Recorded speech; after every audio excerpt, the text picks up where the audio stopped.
Mindaugai, kokios mintis po šio mačo? Mintis dviejopos. Spaudimo visai nebuvo prieš tas rungtynės, nes tai yra paskutinis reguliaraus sezono ir atrodo viskas, niekam taškų nereikia.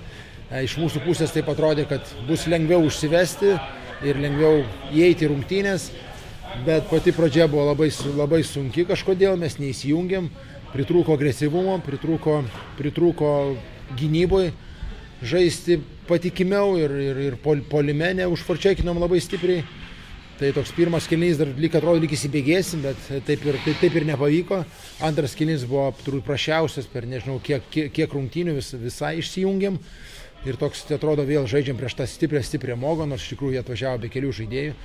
Tada smagu, kad vyrai išgirdo mus po antro kėlinio ir grįžo į save, į komandą, kuri mes esam, kuri mes galim būti ir žaisti. Ir trečias kėlinys buvo visai kitoks. Ir įmušėm įvarčius ir aišku jį pralošėm 3-2 tą trečią kėlinį, nors norėjom laimėti, buvo tokia užduotis, bet visgi tai buvo kažkas panašaus į ledo ritulį vėl. Tai žaisim dabar prieš Mogo atkrintamasis, tai vėl apie tai kalbėsim ir norėčiau, kad tos atkrintamosios būtų abiem komandom naudingos. Tiek Mogo, tiek ir mums. Tai tikėtina, kad tai buvo tiesiog reguliaraus sezono uždarimas iš mūsų pusės. Ir ruoštis atkrintamosioms, kad tai būtų panašu į atkrintamasis, o ne tiesiog rungtynės. O ar Martynas Miliūnas turi kažkokių nesuvestų sąskaitų su Mogo, nes kiek žaidžia prieš Mogą, tiek muša?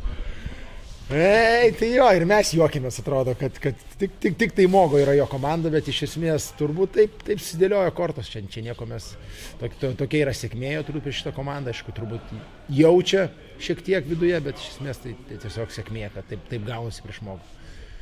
Ir tokia linksmesnė nata, turbūt sezono tikslas buvo tapti Lietuvos čempionus, bet po tos sunkios pradžios turbūt jau tapo labiau tik svajonė, bet prašau, svajonė išsipildė.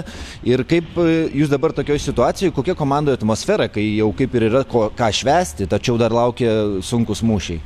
Tai man atrodo šitos rungtynės ir Ziemgalė toksai užsivedam, sukovojam, pakovojam, kažkurį etapą atsipalaiduojam. Toksai nėra pilno nuo pradžių iki galo užsivedimo kovai, toks lyg ir atrodo prasmės nėra, ten toks visas toks dviprasmiškas, bet aš manau, kad atkrintamosios daug yra vyrų žaidė atkrintamąsias kituose klubuose, supranta, kad tai turi būti žiaurinė kova, nesvarbu prieš kokį varžovą tu žaidi ir kad tai manau į tą maudą įsijungs vyrai ir parodys kovą.